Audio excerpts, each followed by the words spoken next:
Olá, meu nome é Loreta, ginecologista, obstetra. Hoje a gente vai falar de face com o Dr. André. Eu quero saber tudo porque eu tenho muita curiosidade.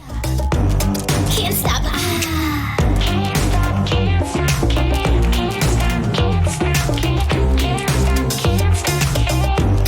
Can't stop.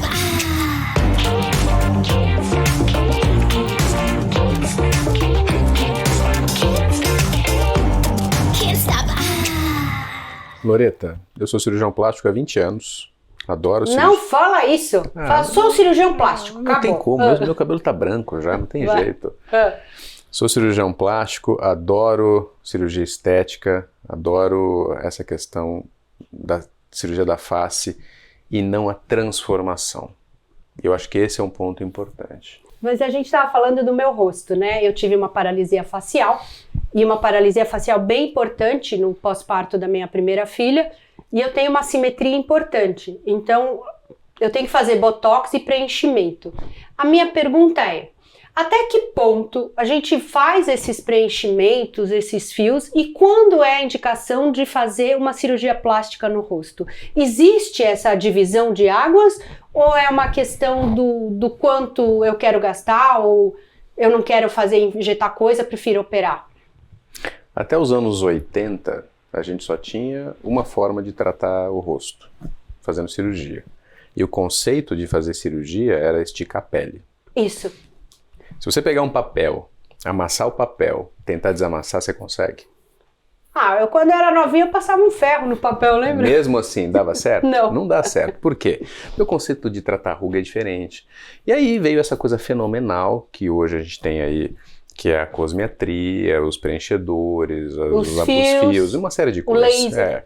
Então eu acho que o arsenal é muito grande e sem dúvida tudo isso veio de um conceito muito natural de que se a gente pode fazer alguma coisa que vai trazer benefício e não necessariamente vai levar a gente para os riscos, vamos dizer assim, de uma cirurgia, fisiologicamente, eu sento na cadeira do paciente, eu penso desse jeito.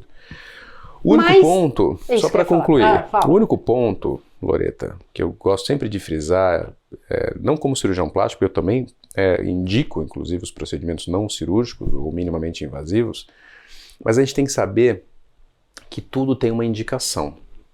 E o grande problema que a gente vê hoje, inclusive porque tem colegas da área de saúde, até não médicos, né, militando nessa área e tal, e eu não estou aqui fazendo uma crítica, mas estou dizendo assim, que existe muita gente indicando procedimentos e o conceito sempre é buscar o quê? Equilíbrio.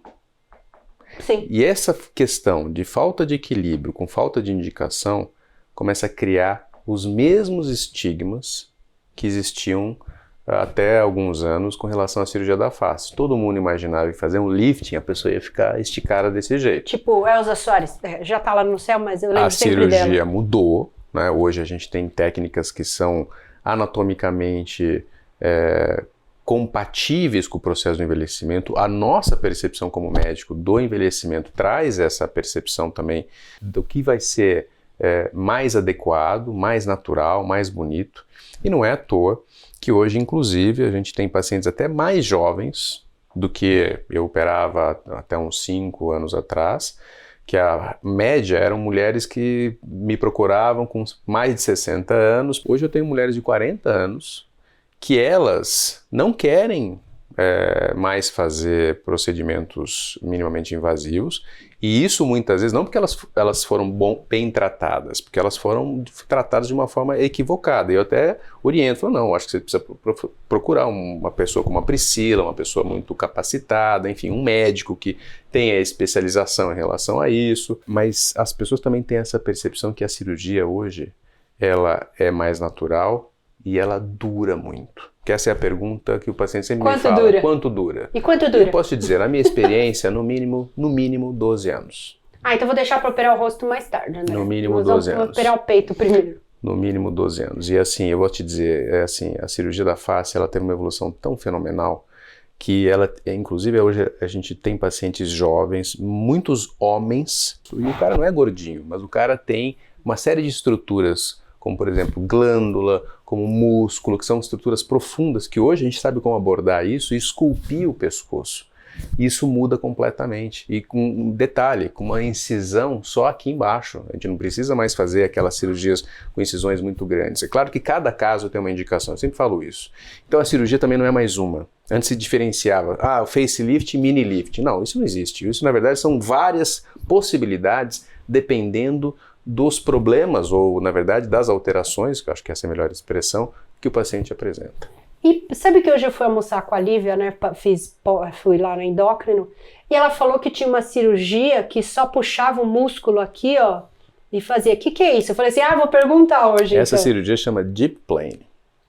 É exatamente isso. A gente vai bem profundamente, a gente sabe hoje que existem ligamentos que quando você reposiciona esses ligamentos, a estrutura como um bloco, vem o músculo, vem a gordura, que é um compartimento, tudo isso junto. E é uma cirurgia rápida, uma cirurgia que tem um pós-operatório super tranquilo. E esse hoje é o must. Mas qual que é a indicação disso? O paciente que já perdeu. E aí, vou te dizer uma coisa interessante. Vamos pensar assim, que eu vou me envelhecer na sua frente. Se eu tenho essa parte aqui, essa parte não é mais molinha, eu tenho uma parte mais dura. Uhum. Se eu pegar essa molinha e trouxer ela próxima da mais dura, eu não consigo melhorar meu sulco? Sim. Então, isso é o conceito de entrar embaixo dessa musculatura e conseguir puxar e colocar aqui. Mas sabe o que eu tava pensando? Você faz isso, mas se você não cuidar da pele, do tônus da pele, hidratar a pele, não adianta também, né? Porque a cirurgia plástica ela pode reposicionar, mas ela não aumenta a espessura da pele. Quando você envelhece, a espessura da pele cai. A Loreta é uma pessoa fabulosa porque ela tem um entendimento global e essa é a pergunta que os pacientes muitas vezes têm e eu sempre respondo da mesma forma. A cirurgia é a reforma da estrutura da casa. E vai ter que continuar tratando. Depois você vai ter que decorar, continuar fazendo a manutenção. E aí sim, tudo isso que a gente tem à nossa disposição, que é fabuloso, todas essas tecnologias que a gente falou no começo da nossa conversa, elas vão fazer com que dure mais isso. Né? E aí tem um outro lance que eu acho que é muito importante, principalmente para as mulheres que você recebe, que são o quê? As questões endógenas também em relação à reposição hormonal, porque tudo isso faz uma grande diferença. É que assim... para a pele, por exemplo, a dose que a gente usa não vai fazer muita diferença, mas a Pri, por exemplo, ela faz um creme com estradiol, que isso aumenta a espessura da pele, é um negócio super legal, e não altera a reposição que eu faço, porque a dose é muito pequenininha, né?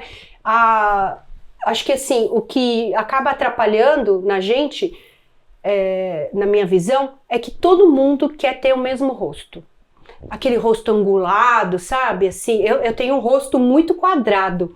Mas todo mundo que vai fazer, geralmente... Qualquer cirurgia, as pessoas querem ter o rosto da Angelina Jolie, angulado, você acha que não? Eu acho que não, eu acho que o rosto, eu acho que as pessoas querem isso quando elas pensam basicamente em preenchedor. Né? Por quê? Porque existe meio que um padrão, né? E eu, pessoalmente, eu acho que tudo tem que ser muito personalizado. Na cirurgia...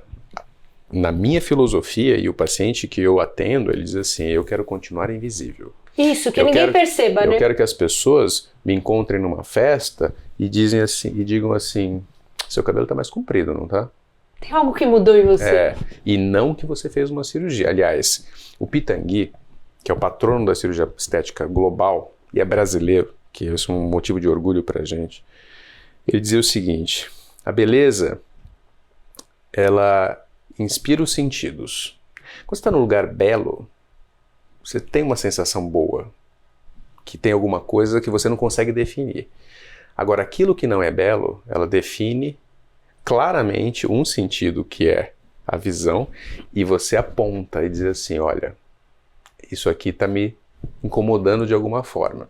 Então, se alguém faz uma cirurgia de nariz e fala assim, você operou o nariz?